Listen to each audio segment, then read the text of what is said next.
Okay, well, wrapping up today, what I did was certainly, let's see, what did I do? I know.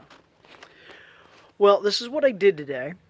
Certainly, I was able to get the sawhorses done, and after that, with the run to the store and back, as I've heard many contractors say, as I've lived it before, once you have to leave the job site, it's minimal an hour. And then you got to get back, get in the groove, get that momentum going. So it's just and I had that happen to me today.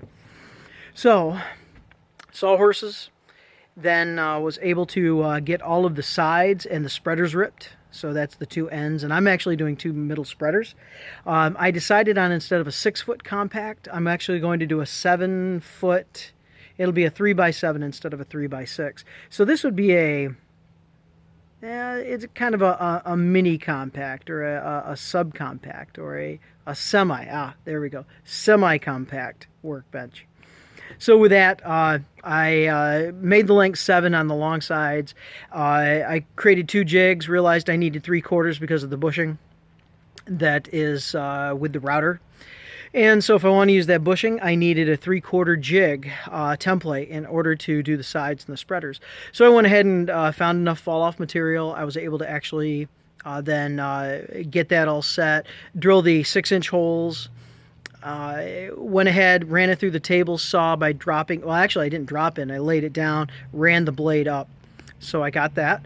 I kind of evened that out, took a rasp to it at first, and sanded everything just to make sure that it was going to be as clean as I can make it for the router to pass through when I'm actually going to make those sides. So anxious for tomorrow. Everything is all cleaned up, of course. Trailer's all loaded again. Everything's under the tarp. Check the weather. It looks like the weather will be fine for tomorrow, so just tarping it is enough for just the lumber and everything. Well, that's it for today. This is basically so far one day, and then not counting getting materials and ordering a few small bits and pieces and bobs and all that. So tomorrow, maybe a third day, because I'm not the fastest contractor in the world, and I'm thinking and I'm figuring it out. I'm checking measurements, and then I'm going to get seltzer waters. So it's taken a while, but anyway, we've got it. It's underhand. Looking forward to tomorrow. Certainly the box will get built. The bottom will get built. Probably the top will get on it if the weather cooperates. But as far as drilling all those holes, I want to make my own template and then use that template very much like I've seen in videos where you just kind of walk the template forward and mark the holes, drill the holes. So I want to do that as opposed to laying out and drilling them all independently. I think I'll get a cleaner, more consistent layout, although my layout's not critical. I'm not doing that kind of contracting most of the time.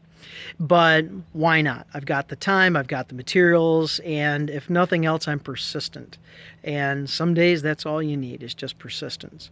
So with that being said, good night, and we'll catch you on the other side when we start routing out the sides and putting it all together. Where's the button?